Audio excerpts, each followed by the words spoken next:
Okay.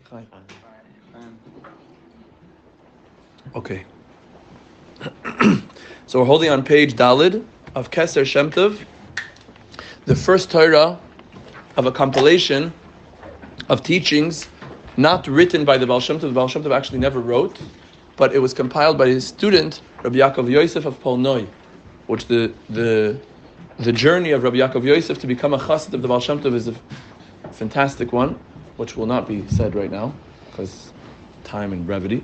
But this itself, in contrast to the rest of the Torahs, is a letter penned by the Baal Shem Tov to his brother, Rabbi Gershom Kitover. And without further ado, Ha'atek Ha'geresh HaKasa Harav HaKadosh Rabbi Yisrael Baal Shem Tov Zalhala Eretz HaKtusha. But I've taken notes regarding the letter of Rabbi Yisrael Baal Shem Tov that he sent to Eretz Yisrael. B'Rosh Hashanah Shnas Tavkuf Zayin. On Rosh Hashanah, in the year 1747. Yeah? For the mathematicians in the room. Tavkuf Zayin. 1747. Let's do it. Because the Baal Shem Tov the Alter was born 1745. Makes sense. Huh? Tavkuf Zayin. In the year 1747 on Rosh Hashanah, Assisi. 1746. Huh? 1746. Because before? 47. Yeah. Nice. Very good. 1746. I stand corrected. Assisi hishbasa ha'aliyas ha'neshama kiyadu lecha. So he's telling his brother-in-law, I performed literally an oath of the elevation of my soul, which is known to you. So it's basically an aliyas and neshama, a soulful ascent, but still maintaining his life in the physical world. So he's been propelled upwards into the higher realms on this unique Rosh Hashanah. And I saw wondrous things, that which I never witnessed before until then.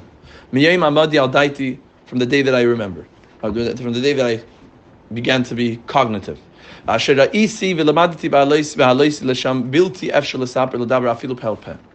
I witnessed things and I learned things in this ascent of my soul, which I'm not able to even speak about, even if it's face to face. However, regarding my return to the lower level of Gan Eden, and I saw many neshamas who are alive and not alive. What that means, I don't know. Maybe it's the idea of the source of the neshama, meaning we all are living in this physical world, souls in bodies, but there's also a mazel portion of the neshama that is existing up on high. Perhaps. Those who I know, who are known to me, and those who I didn't know. Bli shiur mispar, and the amount of souls that I was encountering was to no end. Innumerable. Biratzoi v'shoiv. And they were in a state of tremendous yearning and longing, and then a resolution, a settledness. Running and retreating. I guess you'd say like the malachim, up and down. And they were ascending from world to world, these souls, through what is known, to those who are mystically inclined, called derech ha'amud. Derech ha'amud is, you'd say, like a spiritual elevator. Literally means like a pillar. But they're like shooting up through the spiritual elevator that is known to the Kabbalists. And their demeanor was besimcha rabba, with tremendous joy, ugdula, which is too challenging to articulate, that the ear should understand, and to be articulated in a physical way. And there were many of the wicked people who were returning into Shuvah, and their iniquities were pardoned, because it was an extremely propitious time. And to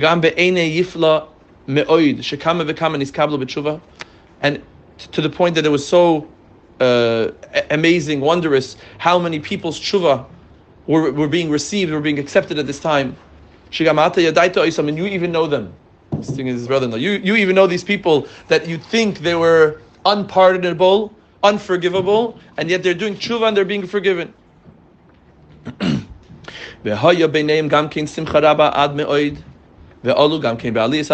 And these challenged souls, struggling souls who are doing teshuvah are now in a state of simcha, tremendous joy, and they're as well ascending and ascending. And each and every one was requesting from me, they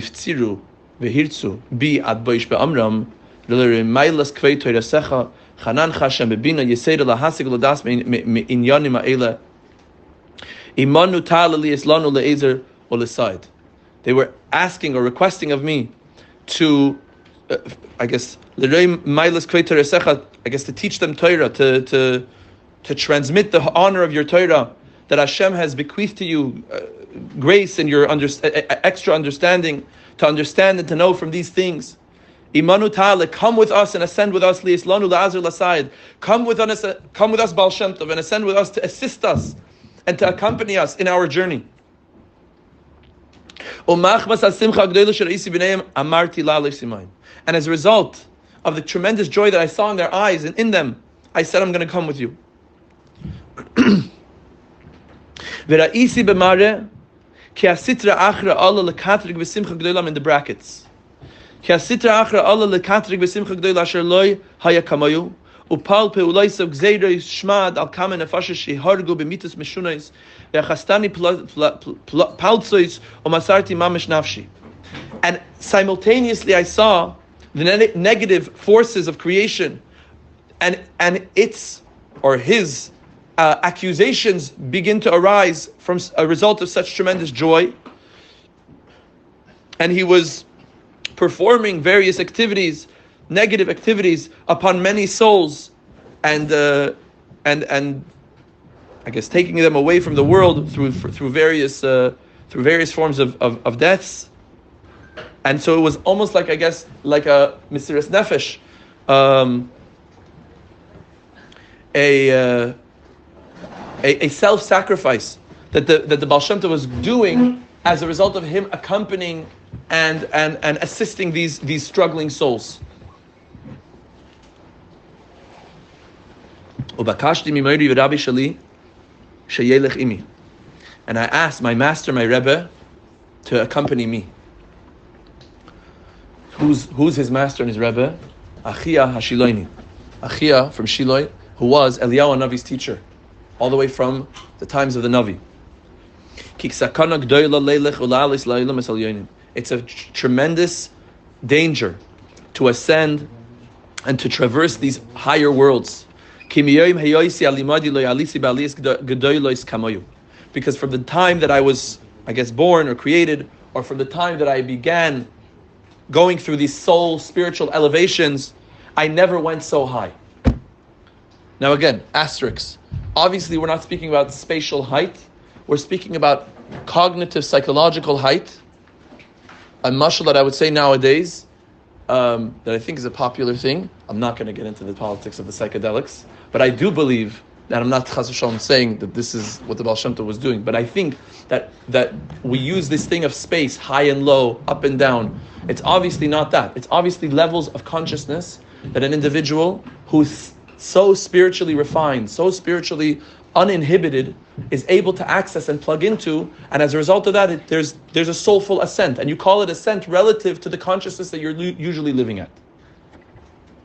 Asterisks. Ve'alisi madrega acher madrega, and I ascended level after level, ad shenichtanasti lehechel Mashiach, Now again, for those who have learned this before, power to you. I hope I'm not boring you. But for those who haven't learned this, for those who learned this before, it's amazing to learn again and again, really. For those who have never learned this and are familiar at all with the line that we're about to quote, this is the source. And you'll understand what I'm saying right now. I ascended level after level, chamber after chamber, until I entered into the chamber of Mashiach.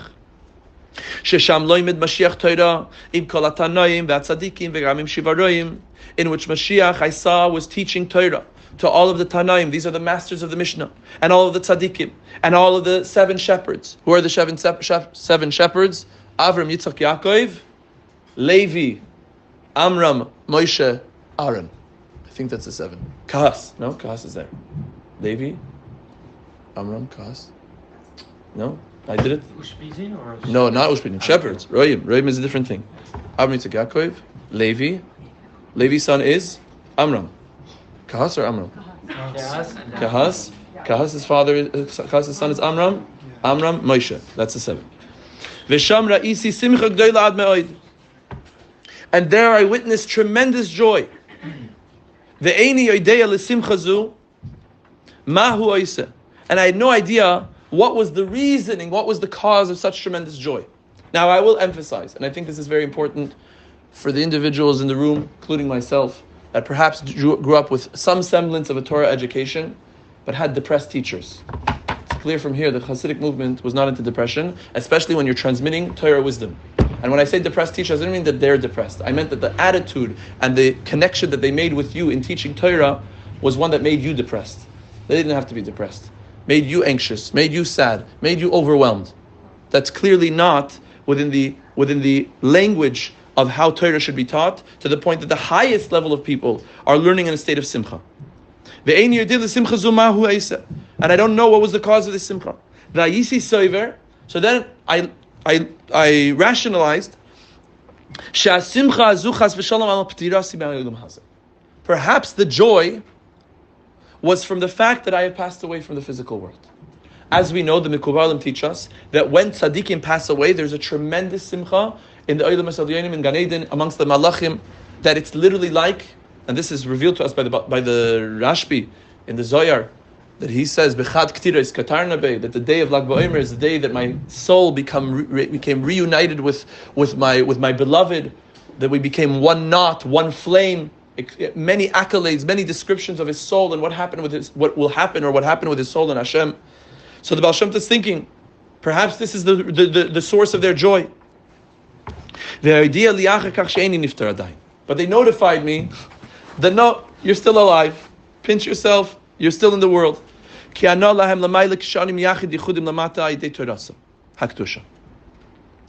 that it was, what was the simcha? The simcha was that they derived tremendous pleasure from the fact that I performed miyachid yichudim lamata, which literally means I made mystical, celestial unifications between higher powers, notwithstanding me being in the physical world, through the transmitting of the Torah. Now again, what I just said is a complicated subject, and I want to expound on it when we complete it, but just for right now, miyachid yichudim means to say that there are certain energies, spiritual energies, that have a dissonance between them, and through the teaching of the Baal Shem Tov's Torah, he was able to cause a coalescing between those energies. That's what they told me. They told me that they derive so much pleasure from the me transmitting Torah in this world, but in truth, the essence of the simcha I still don't know until today. And I asked literally the mouth of Mashiach, here we go, Amos Asimar, Master, when are you coming? Right? This is the song. Amos Asimar, this is the words. Veheshivli, and he answered back to me. Bezois Teda, with this you should know. Ba'ez sheyisparsem limodecha v'yizgale ba'olam v'yafutsu ma'inasecha chutza. I will come to the world at the time in which your teachings will be revealed and made famous in the world. V'yafutsu ma'inasecha chutza, and they will spread outward like wellsprings, or your teachings like wellsprings will spread out. That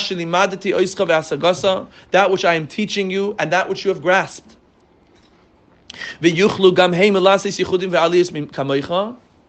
And then, so it's two things. I will come when your teaching, when your wellspring has spread outwards, and those who are receivers and absorbers of your teachings are able to make yichudim and elevations like you.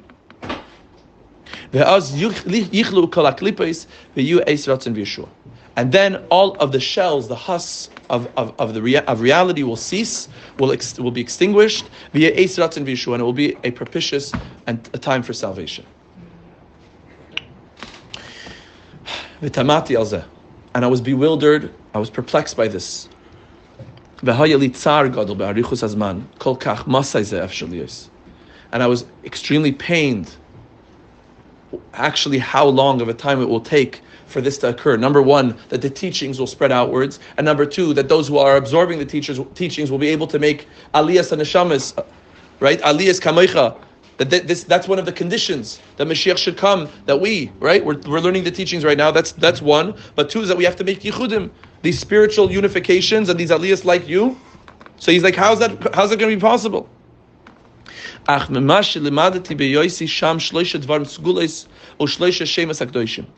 However, that which I learned there from Mashiach was three matters. Skules. What's a skula? No, but when you say I'm giving you a skula, I'm giving you some type of spiritual incantation, something that is something that you do to activate or stimulate something spiritual. So three segules. I'm giving you three mystical names of God. And they're easy to learn and to explain. But my mind became cold. And I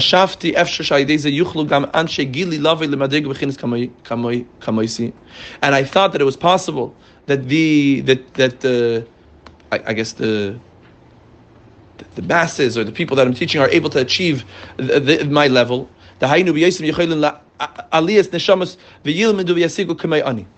Meaning that they're able to perform these elevation, this soul elevation, and learn and grasp like me. However,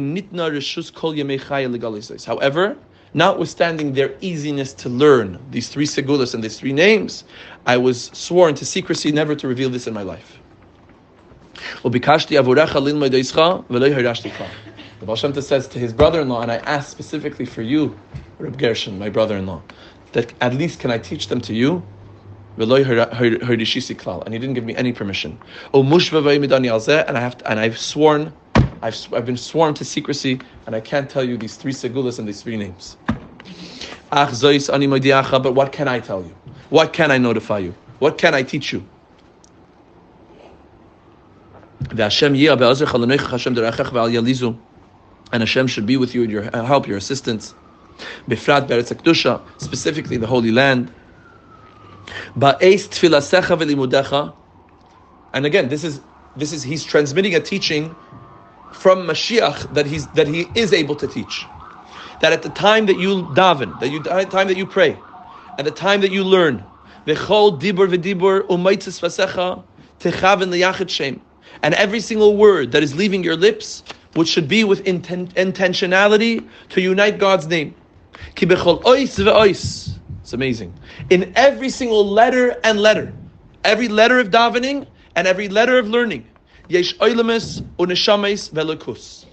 exists dimensions, worlds that are created from the utterance of your lips, souls that are created from the utterances of your lips, and godly spiritual energy. And they ascend and they connect and they unite one with the other. Like we know, right? The Gemara teaches us that there's a special angel that makes crowns from the davening, from the prayers of the Jewish people for Hashem. Again, what's a crown? What does it mean for Hashem?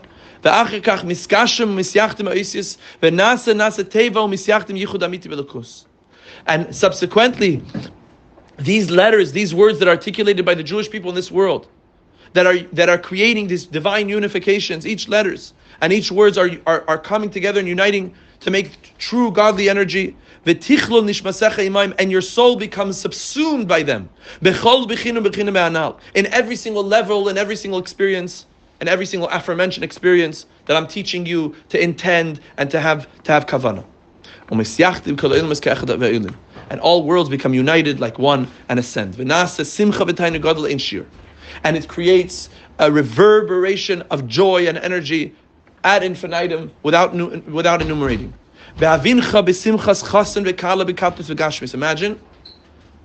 Imagine that every davening, every prayer, we were able to experience the joy of a chassan and kala physically and practically.